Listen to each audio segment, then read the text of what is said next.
so convenient, so handy. You can take it with you any place you want to go.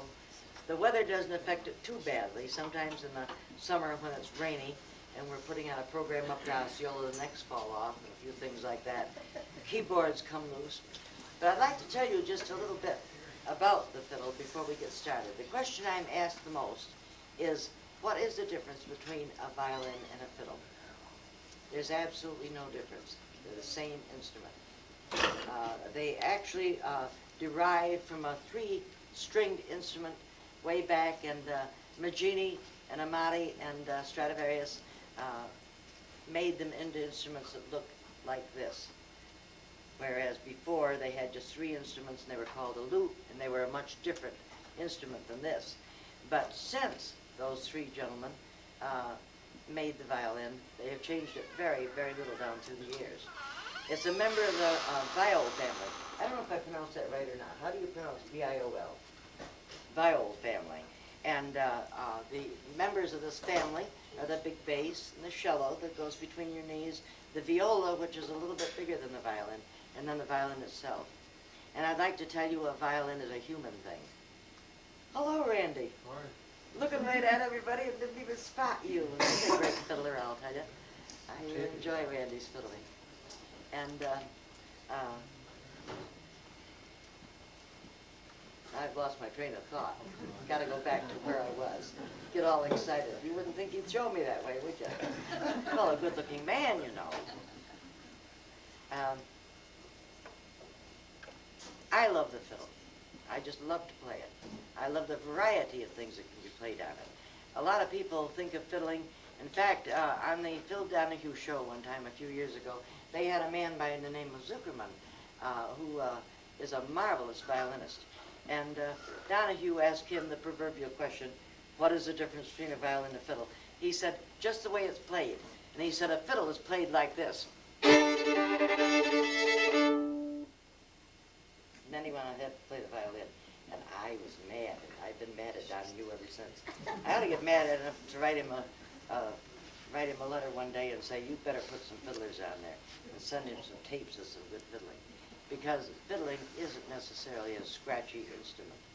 It can be a very beautiful instrument. So whether it's a fiddle, whether it's a violin, it's all according to who's got a hold of the bow. And that's what my husband says. It doesn't matter if it's a Stradivarius or a very expensive fiddle. How it sounds is according to who's got a hold of the bow. And the bow is 90% of fiddling. It really is. 90% of your fiddling is right in the bow. Your fingers can become very adept, but if your bow doesn't become adept and they don't coordinate with one another, then you don't get a good sound. Then you get a wispy sound, you get a bad sound, a slidey sound. You don't get a good sound unless you coordinate the bow with the fiddle. Now, a man named Torte, T-O-R-T-E, French, so I probably don't pronounce that correctly, but he was the one that developed the bow. Originally, the bow, the wood on it come up around just like a hunting bow, and the strings went across. And that was a Chinese bow. And that idea caught on, probably Marco Polo took one home with him or something. I imagine that that's what happened. But anyways, the bow did have a rounding back and was straight across. But Torte came out with this kind of a bow. And it has never been changed an awful lot since. Just like the violin has never been changed since the great masters, since Maggini and Amati and Stradivarius developed the violin the way it is today. It's been changed very, very little. Everybody thinks that they've got a Strad in their closet. I have more people say, well, no, I've got a real Strad, and I'd like to have you see it sometime and play on it. There's very few real Strads that they don't know where they are. And the Strad, if it hasn't been changed, has a shorter neck on it than a regular violin. So it's very easy to spot quick if it's an original Strad that's been unchanged. Most of them have a grafted neck where they made the necks longer. So it would be more on the line of the Amati or the Guarnerius or the Maggini, because Stradivarius actually made his would only be about that long where it comes down the scroll. But most of them have had a new neck grafted on, and a person that really knows violins can look at that graft and tell you whether it was an original instrument or not. I don't know that much about violins. All I know about violins is that I like to play them, and I like to see different people's violins, but I'd rather wear the false teeth than to play on a strange violin. Barbara, should we pay for these people or should we talk? All right, I'm going to do what I did for libraries a couple of years ago, when I did a whole series of library programs. We're going to take a little trip, and we're going to travel through history with a violin. Is that all right with you? Everybody ready to travel? The violin music is the same as the people that came from Europe, came from Asia, came from all over the world to come to the United States. It ended up in a melting pot. How many of us can tell whether they are completely Polish, are they completely Irish, are they completely Scotch? Most people today are mixtures of these wonderful heritages. And it's the same thing with the music that came across the sea, that came from all of the different countries, and they all brought their fiddles. If they had a pianoforte, it was too big. They couldn't carry it on the little ships. If they had, so many instruments that they couldn't bring with them because they were too big. But this could go under the seat of a wagon train, under the wagon seat. It could be tied onto the saddle of a horse. It was small enough so they could carry it with them. And they did. A great many of them brought it from Europe. We went to see the Mayflower, or the replica of the Mayflower.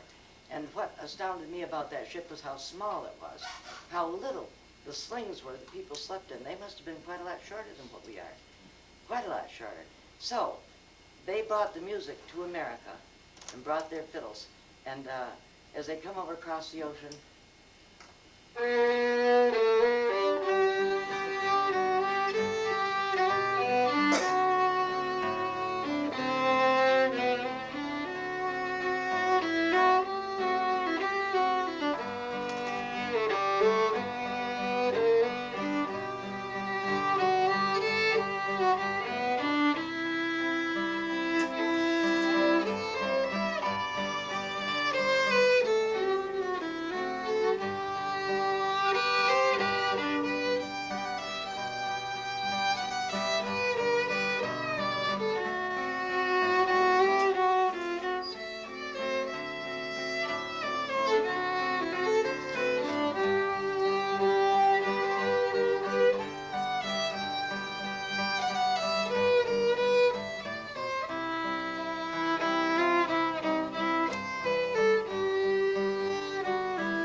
sorry, the trip didn't last longer because I love that song. I love to play it.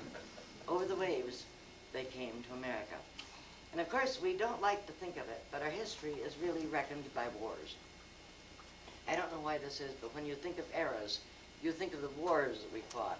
Well, of course, there was King William's War and Queen Anne's War, and there was a French and Indian War. And then we'll start out on our historical trip with the Revolutionary War. And there was a lot of songs that came out of the Revolution, where we freed ourselves from England.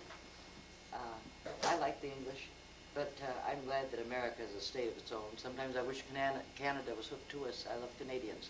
I think they're wonderful people. And I'm sure that all of the animosities of years and years ago have gone across the board. And a great many of us are of English heritage. I know that I am, but I'm sure I'd have been a revolutionist in 1776. And I imagine most of you would have been a revolutionist at that time. And some great songs came out of that, and one was to mimic the American soldier. One was actually written to mimic the American soldiers. But what America is showed up because they adopted the song as their very own. And it became a very popular American song, as popular yet today. And it's called Yankee Doodle.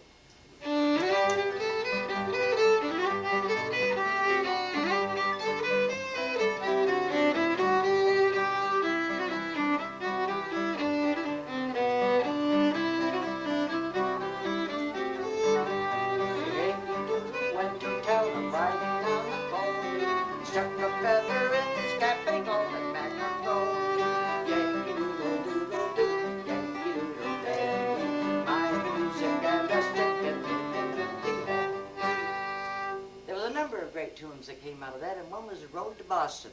You know, it seems like back in Revolutionary days that all roads led to Boston.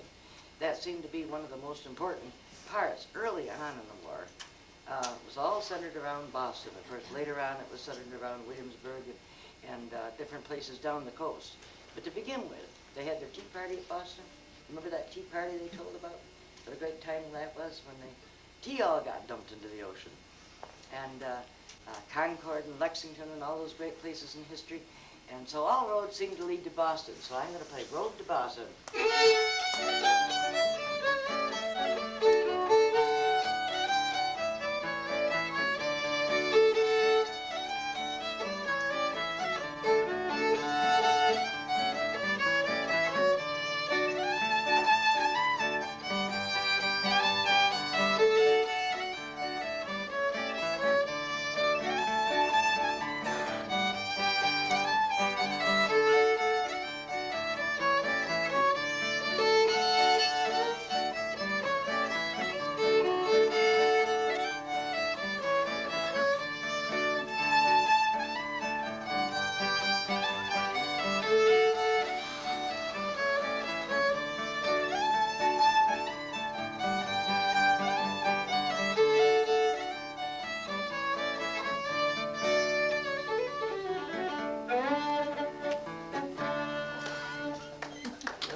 I should say.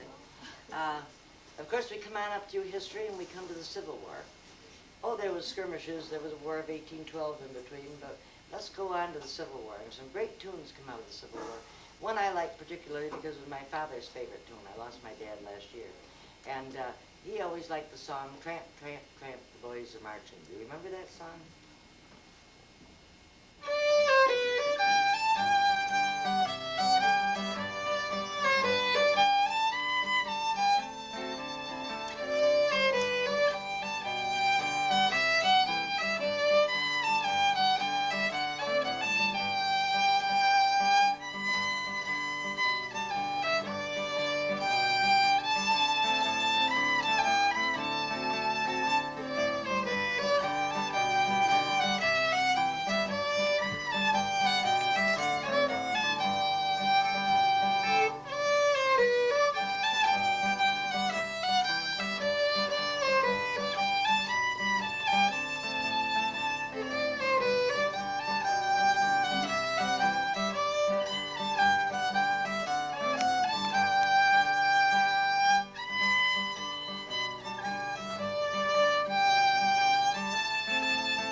Soldier, a Yankee, in a southern prison camp. And he was very, very lonesome for home. And I've always thought that was a very, very lovely song.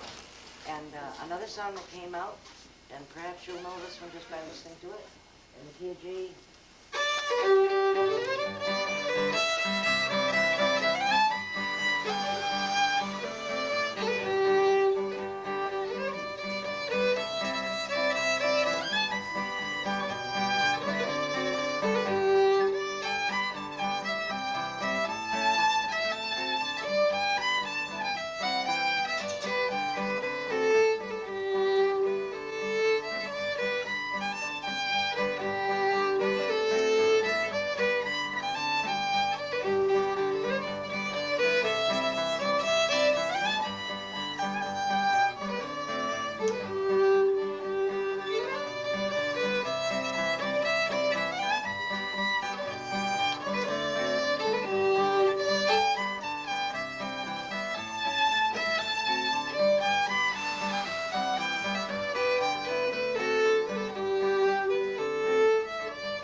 Song written about the Civil War, and I don't like this one quite as well because I don't like that part of our history. I imagine probably it was necessary, but I think it was terrible the way they marched through Georgia. General Sherman marched through Georgia, burning everything that the people had. So I don't like that song quite so well, but it's an awful cute tune. But I don't like what caused it to be written.